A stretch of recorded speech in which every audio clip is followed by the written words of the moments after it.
Hey, welcome back to the Board Game Closet. My name's Jimmy, and today we're going to be taking a look at Panic on Wall Street. This is a game that plays 3 to 11 players, which is ridiculous. Plays in 30 to 45 minutes. Once you get the hang of it, I'd say it's going to come in closer to 30 minutes. The first time we played this game with a large group, we played with all 11 people. It was definitely on the 45, if not a little bit longer. It took us a little bit to understand how the game played.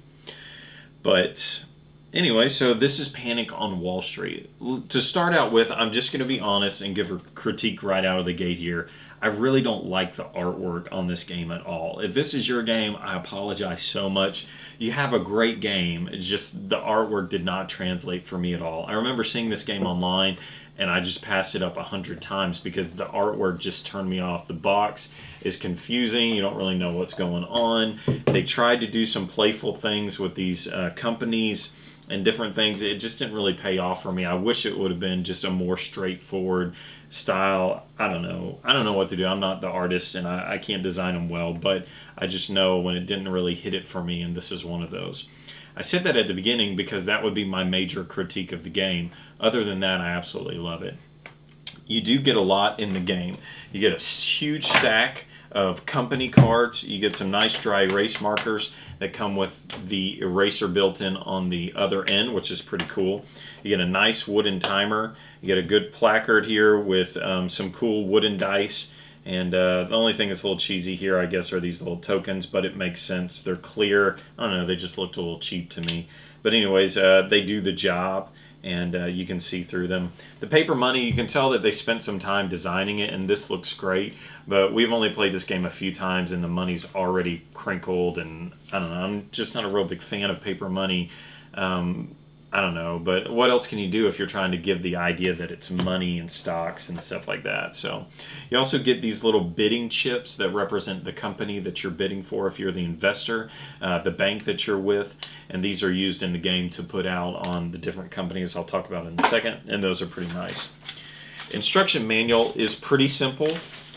You read it a couple times, you'll jump back a few times to look at things in the instruction manual here, but it's laid out pretty well. We only had a few questions, but it made sense once you just played through it. So let me tell you how you play Panic on Wall Street. At the beginning of the game, you'll either become a manager or an investor. If you're a manager, you're going to shuffle these companies and you're going to pass out 3 of these to each person. So they'll put these companies in front of them. And the companies, in essence, although there's a bunch of different kinds and they have some funny kind of old style companies that they might be, but in essence, you're going to be one of 4 types. You're either going to be a red, which is a high-risk company, meaning the price of this stock could fluctuate greatly from -20 all the way up to 70, which is the highest paying.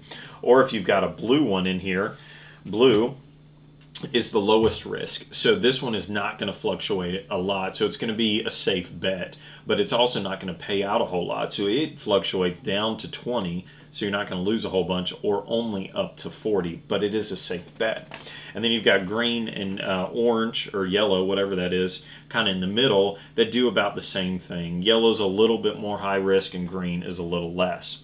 And also on some of these tiles, they have a ×2.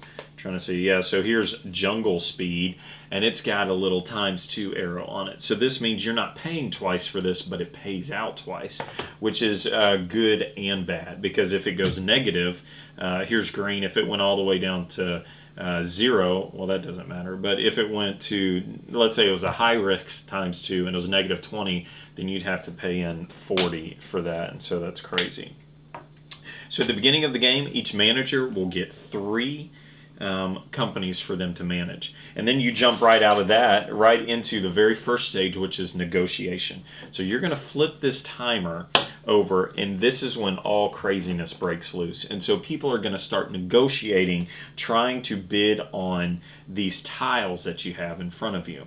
And so they're going to start bidding on what they will pay you to put their token on this. So each one of the banks is going to be yelling and screaming. They're saying, I'll give you 20 for that one, I'll give you 30 for that one, I'll give you 5 for that one, I'll give you 50, whatever. And so the managers are holding out, and they're trying to get the best offer that they can so that someone can place their token on that spot. Now what's crazy is when somebody says, let's say, Wakefield Bank yells at me and they say, hey, I'll give you 30 for your green one right there. Well, then I would actually come in and write 30 onto my place right there. That's where the dry erase markers come in. And so then I place their token on top of that. And everybody else can see what they bid and they can see who bid on it. And so then somebody else can come back and say, well, I'll give you 40 for that. Well, I say, heck yeah. So I give Wakefield back their token. And then I come in here and I erase 30 and I put 40 down. And now the next one, whoever this was, Guaranty, however you say that, bank throws their token on. Now, there's also a way that you can close a bid. So let's say that I'm negotiating and somebody says, well, I'll give you 45 if you'll close it right now. So I say, I'll take it. I write 45, I flip it over onto the back and it says, sorry, we're closed. And now I do no more bidding on that. So you could come to some manager and you say, look, I'll give you 35 for all of yours if you just close it right now. And they might take that. They might be desperate for money. And so they say, okay, done, 35 closed. And then that's it. So the negotiation phase happens pretty quickly. Once the timer runs out, and it's almost out now, during all that phase, it's just total chaos. Everybody's yelling and screaming across the table. We played this with 11, so imagine 11 people yelling and screaming. The managers are into it because they want the best. The investors are into it because they want the best as well. So it's kind of crazy. Once the negotiation phase is over, then you go to the investor income. So what you're going to do is somebody's going to roll the dice and you put them out here. So +2 on green, +3, holy cow, for red, +2 on yellow, and -1 on blue. So then you just adjust the prices based off where they're at. So +3 goes all the way up to 60, up to 40, up to 40, and then down to 20. So then you'll just come back and you'll look at who got what. So then you'll just go around the table and every single manager will look at who has what on their place, and then they'll tell them the payout.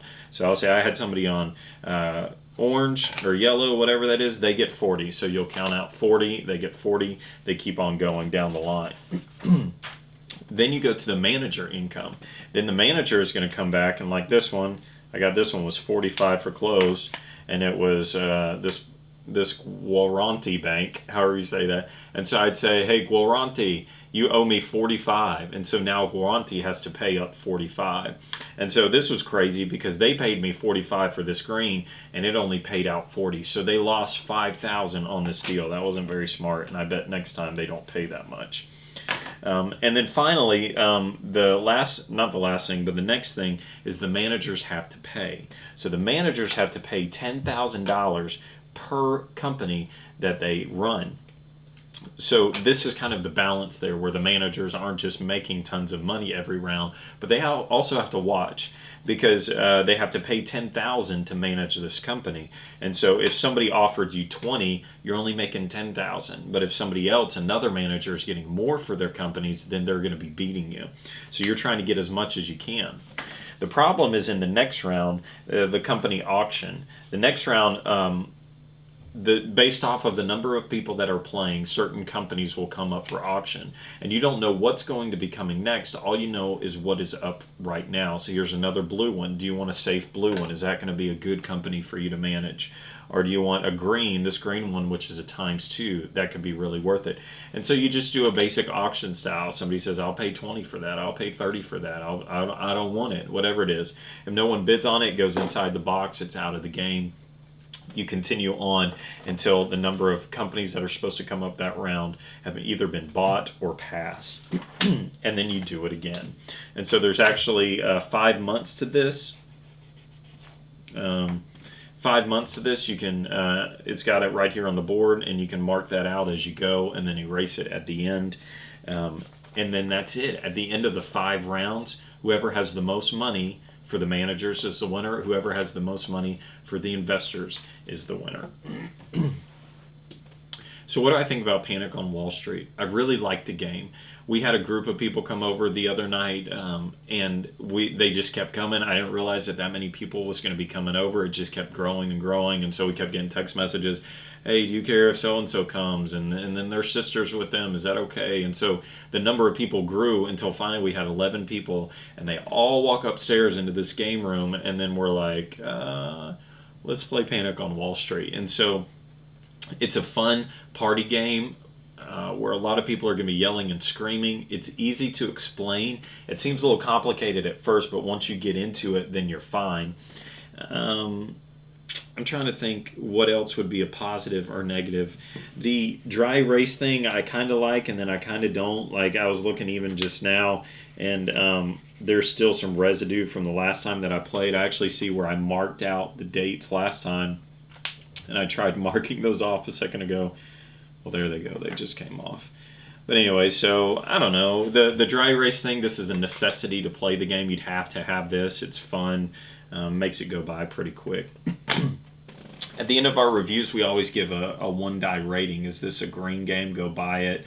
White, maybe you wouldn't buy it, but you definitely play it. Or red, don't buy it and don't play it. My review here would definitely be a green for me, because this is a game, I don't have any other game other than like Gestures or Taboo or something like that plays this many people. So to me, this is a great game to bring out to the table when you have a lot of people. If you like yelling and screaming, which I do in my board games, then definitely buy this game because it's a lot of fun. The components are nice. I'm not a fan of the artwork, but who cares? It still works and it functions right. The concept behind this game is just a ton of fun. So that's my review of Panic on Wall Street. We've got a lot more reviews online. Check them out on BoardGameCloset.com and on YouTube, Board Game Closet. And as Rod always says, support your local hobby shop.